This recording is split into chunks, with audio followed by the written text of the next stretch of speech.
A very good evening to everyone. Welcome to our PharmaLite YouTube channel. As you know that we have started with a series called Drug of the Day, and our today's drug is propranolol. Propranolol is important from both GPAT as well as NIPA point of view. So we have to study in detail. So let's get started. So this is the entire classification of beta blockers. Beta blockers का classification याद रखना काफी easy है because anything which ends with lol is a beta blocker, right?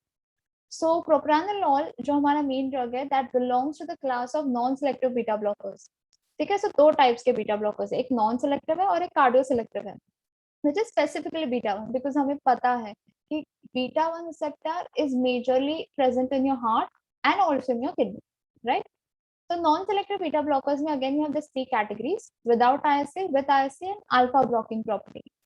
Now what is ISA? ये क्या होता है? Intrinsic sympathomimetic activity. So basically ये है तो बीटा ब्लॉकर्स, बट इनमें ISA एक्टिविटी क्या है? ISA मतलब they have this partial beta 1 agonistic action. So these are basically partial agonistic beta 1 receptors. That is why ये word है sympathomimetic. ठीक है, so ये जो ड्रग्स है विदाउट ISA के वो तीन है. You can remember it as PST, okay, propranolol, sotalol and timolol. Next is with ISA, pindolol. There's only one drug with alpha blocking properties. ये दो ड्रग्स काफी इंपॉर्टेंट है, एक है labetalol, दूसरा है carvedilol. Okay, coming on to next we have this cardio selective beta 1 blockers. अगर इसके लिए mnemonic चाहिए, so we have one mnemonic that is new beta blocker acting exclusively at myocardium, which we already know. So new का है nebivolol, beta का betaxolol, blocker का bisoprolol, acting का acebutolol, exclusively का esmolol, at का atenolol, myocardium का metoprolol. Isn't it easy? Next, अब ये जो जनरेशन वाइज उन्होंने क्लासिफिकेशन दिया, सो फर्स्ट जनरेशन में नॉन सिलेक्टिव आएंगे सारे, ठीक है, जो हम लोग ने पढ़े. अभी नॉन सिलेक्टिव आप बोलोगे कि लाबेटोलॉल कार्बेटोलॉल भी है, तो ये क्यों नहीं आया?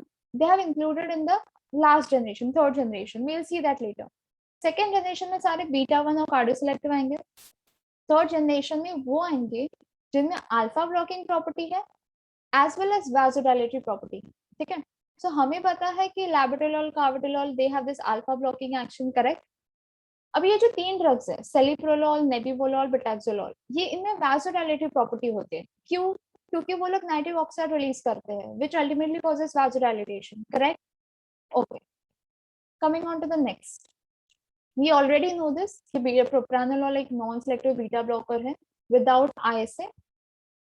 Next we have the mechanism of action, very easy. सारे बीटा ब्लॉकर्स जो होते हैं ये कॉम्पिटिटिव एंटागोनिस्ट होते हैं on beta receptor. Very important statement. Competitive antagonist, I hope you know the meaning of competitive. They act on the same side, right? They compete for the same side. Now coming on to next, उसका दो main action है. एक तो वो है anti hypertensive होता है, ठीक है, because it blocks the beta receptor.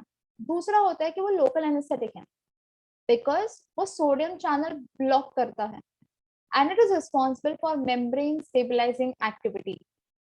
समझा? सो दो एक्शन है, antihypertensive and local anaesthetic. Now beta blockers जो होते हैं वो बेसिकली उनका एंटी हाइपरटेंसिव एक्शन कहाँ से आता है? मतलब वो क्या करते हैं beta blockers? They will reduce heart rate, force of contraction, cardiac output, your cardiac workload, oxygen consumption, या noradrenaline release, renin release, sympathetic outflow, ये सारी चीजें वो कम करते हैं. That is the one which is responsible for antihypertensive action. समझा? Okay, coming on to the next, the ADR, very easy. CHF, congestive heart failure. क्यों होता है? वो भी कार्डियोवास्कुलर स्ट्रेस के वक्त होता है. तो कार्डियोवास्कुलर स्ट्रेस में क्या होता है? दैट योर बॉडी का ऑक्सीजन, बॉडी में ऑक्सीजन डिमांड काफी बढ़ जाती है बॉडी की. Okay, and because of this beta blocking action जहाँ पे heart rate, force of contraction कम हो रहा है, तो अगर वो फोर्स ऑफ कंट्रैक्शन ही कम होगा, so your body is not able to pump that blood out. और वो ब्लड अगर पंप नहीं होगा तो वो ऑक्सीजन कैसे पहुंचेगा ऑर्गन्स तक? That is the reason why you get this ADR. Okay, now propranolol ये अकेला ऐसा है, मतलब जो सबसे ज्यादा लिपोफिलिक है among all the beta blockers, इसलिए यू विल फाइंड इसके CNS साइड इफेक्ट्स काफी ज्यादा होते हैं. ओके, नेक्स्ट, ये सारे मेडिकेम रिलेटेड पॉइंट्स है। इसका जो हेमीसक्सिनेट फॉर्म है वो एक प्रोड्रग है। ओके, नेक्स्ट इंपॉर्टेंट पॉइंट, इसका S minus enantiomer is more active. अभी most of the beta blockers आप देखो, you will see that the S enantiomer is more active, ठीक है ना। सो ये एक इंपॉर्टेंट पॉइंट है। नेक्स्ट है मेटाबोलाइट्स। इसके दो मेटाबोलाइट्स होते हैं, एक होता है मेजर और दूसरा होता है एक्टिव मेटाबोलाइट, ठीक है। सो इसका जो मेजर मेटाबोलाइट होता है दैट इज नैफ्थीऑक्सीलैक्टिक एसिड। क्या होता है? नैफ्थीऑक्सीलैक्टिक एसिड, ये इसका मेजर मेटाबोलाइट है। बट वो लोग क्या पूछ सकते हैं, एक्टिव मेटाबोलाइट कौन सा है? तो एक्टिव मेटाबोलाइट ये है 4-हाइड्रोक्सीप्रोप्रानोलॉल। क्या है? 4-हाइड्रोक्सीप्रोप्रानोलॉल। सो ये दोनों चीजें मेजर और active, don't forget regarding propranolol. Fine, can we go ahead? Okay, so next we have the contraindication. So ये भी इजी है। Why it is contraindicated in asthma and COPD? क्यों होता है? सो आस्थमा में अगर इफ यू नो इन्फ्लेमेशन होता है ब्रोंकाई में, there is a lot of mucus secretion जिसके वजह से your airway get narrow, ठीक है। so the beta 2 receptor हमें पता है is responsible for bronchodilation, but as you are blocking that receptor वो bronchodilation हमें नहीं मिलेगा, right? जिसके वजह से और प्रॉब्लम होगा when it comes to a person जिसको अस्थमा या सीओपीडी है, correct. Next, variant angina, vasospastic angina, जिसको प्रिंज़मेटल एंजाइना भी बोलते हैं। तो इस एंजाइना में क्या होता है, इसमें कोरोनरी वैसोस्पैज्म्स होते हैं। तो वैसोस्पैज्म्स क्या होते हैं, there is the persistent contraction of your coronary blood vessels, ठीक है। अगेन सेम चीज है, beta 2 receptor responsible for vasodilation. Propranolol being a beta blocker, वो इस वैसोडाइलेशन को ब्लॉक करेगा। अगेन प्रॉब्लम है, correct. Next, diabetes, there is a risk of hypoglycaemia. Again हम सेम वे से जाते हैं, beta 2 receptor responsible for hyperglycaemia because of glycogenolysis. When you block this, hypoglycaemia होगा। और डायबिटीज में क्यों? क्योंकि डायबिटीज में person is already on an oral या इंसुलिन, मतलब वो एंटी डायबिटिक्स पे ऑलरेडी है, and if you are giving this propranolol जो वो भी हाइपोग्लाइसेमिया कॉज कर सकता है, so then it is a problem. Next is coronary artery disease. हमें पता है कि उसमें ब्लॉकेज होता है बिकॉज ऑफ द वो लिपिड या लिपिड वगैरह का। सो प्रोप्रानोलॉल का एक पॉइंट है that it increases the level of LDL to HDL ratio, तो एलडीएल लेवल काफी बढ़ाता है। Again it's a problem in coronary artery disease. Next is partial and complete heart block में you can not give it, arrest में occur. Okay, next, drug drug interactions, verapamil और digitalis, ये काफी important है, ठीक है। Why you can not give it them, because digitalis and verapamil ये दोनों हार्ट रेट कम करते हैं, सो कार्डियक अरेस्ट के चांसेस काफी बढ़ जाते हैं then. Okay, next, insulin oral anti diabetics, ये ऑलरेडी हमने देखा है, ये हाइपोग्लाइसेमिया से रिकवरी को डिले कर सकते हैं because both are causing the hypoglycaemia. Last, indomethacin other enzyme attenuate the beta blocking action, correct? Next, so this is the structure of propranolol. If you see, you can see that ये naphthyl ring है, this is naphthyl oxy propan to all, can I say, and this is an isopropyl amine last में जो है, correct? so इसका ये IUPAC है और ये आयुपैक काफी इंपॉर्टेंट है। सी जो मैंने बोला, naphthalene 1 oxy, see this is 1 2 and 3, ठीक है। थर्ड पे ये आइसोप्रोपाइल, जिसको प्रोपैन टू ऑयल बोलते हैं, अमीनो ग्रुप आता है, अगेन प्रोपैन टू ऑयल, करेक्ट, हुआ match. it belongs to this aryl oxypropanol amine group. Okay, so we have to remember this. now इसका आईपैक क्यों इतना इंपॉर्टेंट है वगैरह वो हम देखेंगे बाद में। So coming on to the synthesis part, अभी synthesis में हमें इतना कुछ याद नहीं रखना है, we just have to remember the starting material, ठीक है। so इसका starting material है, you can see कि naphthol है, 1 naphthol, इसका रिएक्शन है with एपिक्लोरहाइड्रन in presence of KOH and base is to water ratio. ठीक है, that is not important. What is important is 1 naphthol and epichlorhydrin. So when you react it with this, ये intermediate again is not important for us. We just have to focus on the starting material and what you get from this. So obviously you get a propranolol, correct? So yes, हमारे लिए यही important है from both GPAT as well as NIPE point of view. Now coming on, why did I wrote the IUPAC of just propranolol? Because propranolol का IUPAC आया था NIPA 2021 first paper में, so I think it is very important from both, जैसे मैंने starting में बोला है. Okay. So if you like this video, then you can subscribe onto our channel, press the bell notification on. If you wish to join our WhatsApp group where we post daily MCQs, then you can feel free to contact on this number which is given below. Okay, let's continue further. Now this is what I have made a summary of the structural part. ठीक है ना? So ये beta blockers है, correct? इनका structure काफी same है, जैसे कि ये फिनाइल ऑक्सी है ring. Okay, so you have this phenyl oxy ring, again propan to I, propan to all, and this amine group is there attached to something. Okay, now this if something, this Rn जो मैंने लिखा है, अगर वो isopropyl है, ठीक है, ये Rn जो है, if that is isopropyl, then you have this 5 drugs. One is first is metoprolol. इसको याद करने की भी जरूरत नहीं, इसके नाम में ही M है और E है. So can I say it is methoxyethyl? Methoxyethyl, this is the R. So यहाँ पे अगर methoxyethyl हुआ, then it is metoprolol. Esmolol का याद रखना पड़ेगा, methyl propanoate. ये अकेला है, ये propanoate है, ठीक है ना? Then we have this betaxolol, which is cyclopropyl methyl ethyl ether. Now you don't have to remember the entire, अगर कुछ याद ना रहे तो एटलीस्ट साइक्लोप्रोपाइल तो याद रख लो, बिकॉज सिर्फ इसी में आता है cyclopropyl. Okay, coming on to practolol और एटेनोलोल, अगर देखो स्ट्रक्चर में कुछ डिफरेंस मिल रहा है, yes there is a difference. ये पॉइंट ऑफ अटैचमेंट डिफरेंस है, ठीक है, ये देखो दिस इज डिफरेंट. ऑल्दो इन दोनों को एसिटामाइड ही बोलते हैं, इन दोनों का एसिटामाइड ही बोलेंगे, but there is a difference to the point of attachment. Okay, so if you can see here, ये प्रैक्टिलोल है, correct.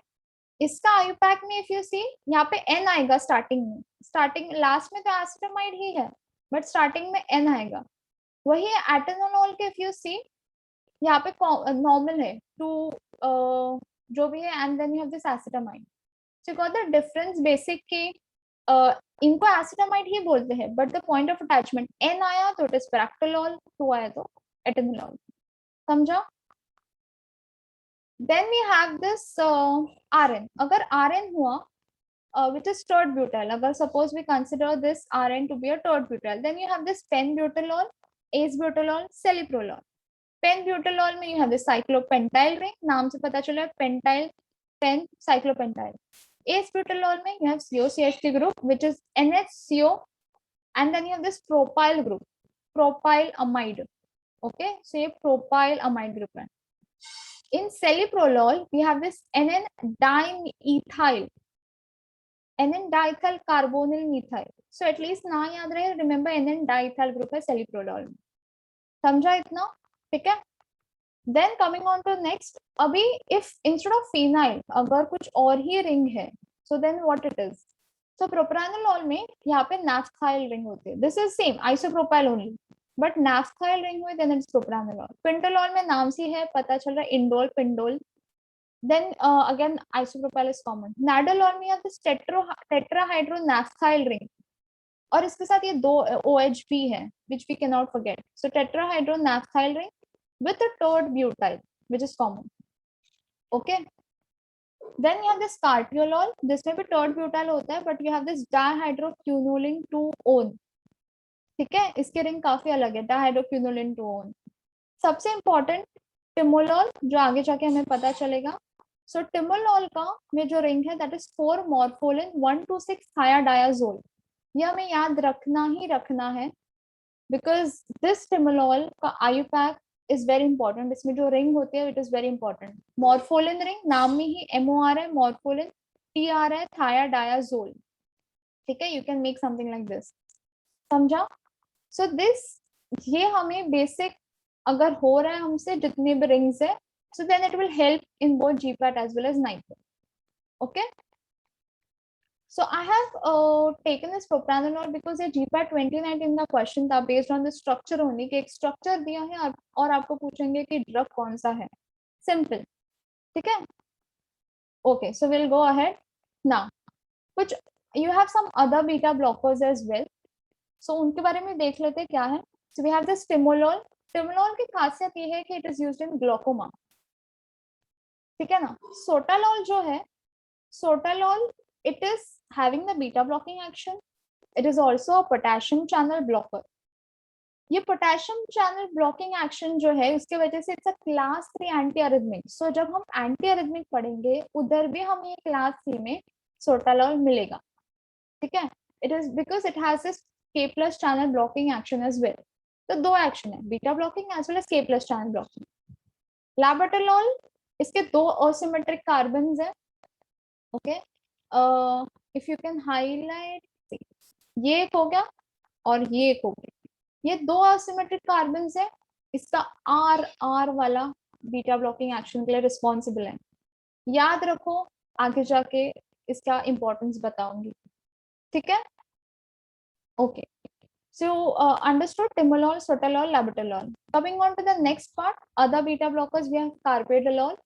Carvedilol, again we have seen alpha blocking action plus beta. Also it has this calcium channel blocking action, so it is also a calcium channel blocker. इसके दो खासियत है, it is antioxidant and it is anti-mitogenic. Okay, so दो चीजें याद रखो, antioxidant and anti-mitogenic. ठीक है. It is also a calcium channel blocker. Nebivolol, it's a nitric oxide synthase activator. जैसे मैंने पहले बोला था ना, vasodilatation increases the nitric oxide production. So N से नाइट्रिक ऑक्साइड याद रखो. सेलिप्रोलोल, it has this beta to agonistic action and that's why it is safe in asthmatics. So question ऐसे आ सकता है, which of the following drug is safe in asthmatics? Which of the following beta blockers is safe in asthmatics? Because हमने बोला था कि asthmatics में नहीं देना है हमें, contraindicated है.